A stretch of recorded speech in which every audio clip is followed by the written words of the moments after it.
Hi everyone, in last video we covered what exactly is set timeout, what exactly is callback functions, closures, asynchronous JavaScript क्या होता है. Okay, now in this video we'll understand like when you are using one or more than set timeout functions, then you basically end up in a problem which is known as a callback hell. Okay, so first of all let's understand like कि ये problem क्यों occur हो जाती है and why exactly is this a problem. Okay, so for example like in the last video like we took an example of कि हम लोग सबसे पहले बिफोर प्रिंट करते हैं.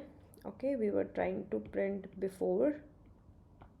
Okay, and then we were trying to print result from set time out function. Okay, and then we were trying to print after.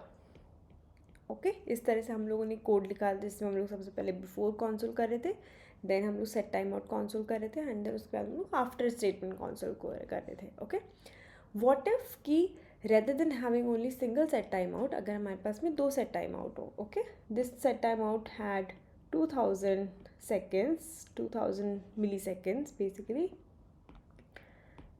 2000 milliseconds. Okay, what if कि हम लोग एक और new set time out add करें यहाँ पे. Okay, and then उसका output, उसका जो टाइम हो that is 0 milliseconds. Okay, इस तरह से हो. Okay, so what will happen, ये आउटपुट किस तरह से आएगा. ठीक है, सो फॉर एग्जांपल ये 1 है, ये 2 है, ये 3 है एंड देन दिस इज़ 4. तो आपका आउटपुट किस तरह से आना चाहिए. लाइक हम लोग अज्यूम करते हैं कि आउटपुट आएगा 1 then 4 then 2 and then 3, right? So why exactly do we say कि 1 4 2 3 आना चाहिए. बिकॉज सबसे पहले 1 एग्जीक्यूट होगा बिकॉज वो फर्स्ट स्टेटमेंट है, देन सेकेंड एग्जीक्यूट नहीं होगा क्योंकि वो सेट टाइम आउट है, असिंक्रोनस वे है.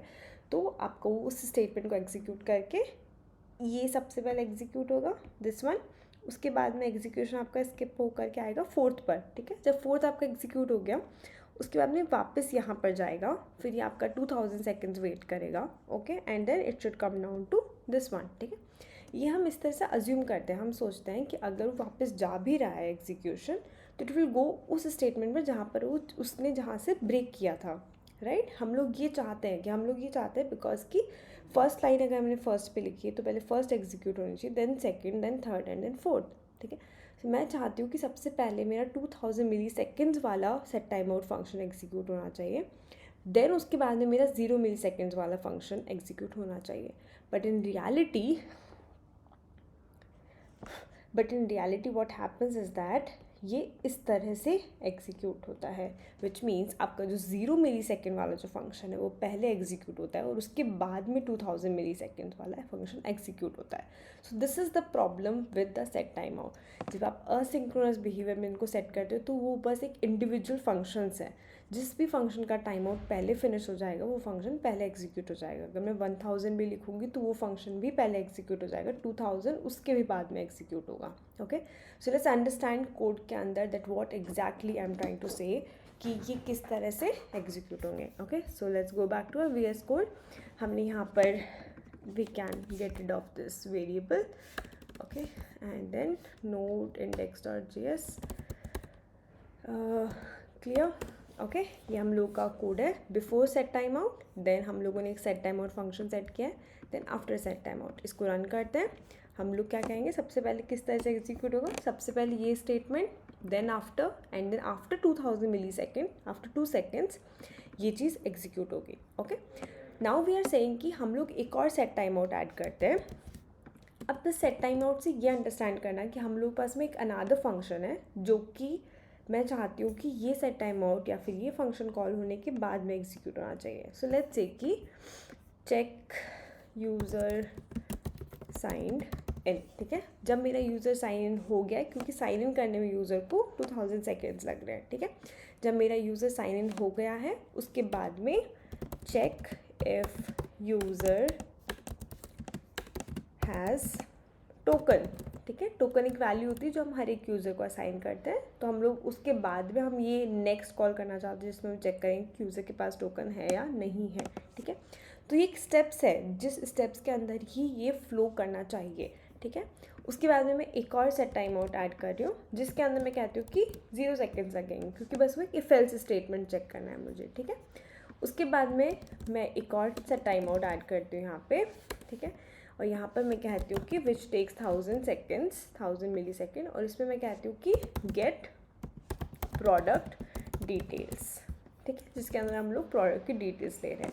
तो मैं ये चाहती हूँ कि सबसे पहले ये एग्जीक्यूट हो, then this, then this, then this, so like first of all this before and after, then this and then this, ठीक है। पर जब आप इसको रन करके देखोगे, like let's copy the path of this HTML file, go back to the browser, यहाँ पे इसको पेस्ट करो, रन करो, यू विल सी कि सबसे पहले बिफोर कॉल हुआ है, देन आफ्टर, फिर उसके बाद में check if user has token. तो ये तो नहीं था हमारा रिक्वायरमेंट ये था कि यहाँ पर सबसे पहले यूज़र साइन इन होना चाहिए। यूज़र सबसे साइन इन हुआ है सबसे लास्ट के अंदर जाके, ओके। सो ये बिहेवियर क्रिएट्स अ प्रॉब्लम, ठीक है। अभी हम लोगों के पास में कोई कंट्रोल नहीं है कि इवन दो हम लोगों ने एक systematically one by one after another line हम लोगों ने कुछ सेट टाइम आउट फंक्शंस लिखे हैं, इवन दो हम लोग के पास में उन सेट टाइम आउट फंक्शंस पर कोई कंट्रोल नहीं है कि वो सेट टाइम आउट फंक्शंस पहले कॉल नहीं होने चाहिए जिनका टाइम आउट कम भी है तब भी, ओके। सो इस सिचुएशंस को, इस प्रॉब्लम को अवॉइड करने के लिए we had another solution, is that कि इस सेट टाइम आउट फंक्शन को आप कट करके rather than calling this function, इसके बाद में आप इसको इस फंक्शन के अंदर कॉल कर लो, ठीक है। तो ये बेसिकली एक फंक्शन की तरह बिहेव कर रहा है कि आप फंक्शन को एक फंक्शन के अंदर कॉल कर रहे हो। तो सबसे पहले ये आउटर स्टेटमेंट कॉल होगा, जब आउटर स्टेटमेंट पूरा रन कर जाएगा उसके बाद में ही ये इनर स्टेटमेंट कॉल होगा, ओके। सो लेट्स चेक कि हमारा ये इतना स्टेटमेंट वर्क किया है या नहीं किया है। Go back, reload it, so get product details पहले आ गया, but this time user sign in एक लेवल अप चला गया है, ओके, कि हम लोग का यूज़र साइन इन हुआ है उसके बाद में ही यूज़र का टोकन चेक हुआ है, ओके।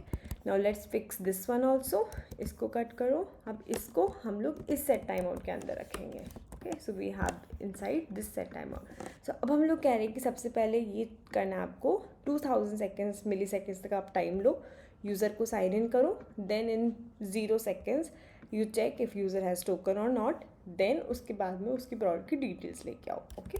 सो अब अगर आप इसको रन करोगे, so before, after, then user has signed in, now check if user has token और not, and then finally get the product details, okay.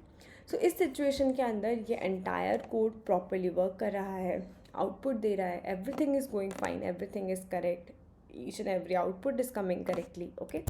But if you will look at your code right now, may be possible that like this code is looking correct to you, okay, but when you will keep on increasing these nested timeouts, आप जब ये nested set timeouts जब add करते जा रहे हो inside the function, you will be keep on adding these functions, ठीक है। so let's copy, आप और add कर दोगे, फिर हम इस set timeout के अंदर एक और add कर देंगे, फिर एक और ऐड कर देंगे, like this. So if you will notice over here, हम बेसिकली एक पिरामिड स्ट्रक्चर क्रिएट करते जा रहे हैं, okay. So you can see this is a pyramid structure. ये पिरामिड स्ट्रक्चर ही आपका कॉल बैक हेल कहलाता है। जब आप बहुत सारे nested set time out functions लिखना स्टार्ट करते हो to control the execution of the asynchronous calls, this problem only is known as your callback hell, okay. So always remember what exactly is callback hell. जब आप nested set time out functions लिखते जाते हो in order to control the set timeouts execution, okay. So that's it for this video. Thank you so much for watching. Now to solve this problem, we are going to understand and implement what exactly are promises, okay.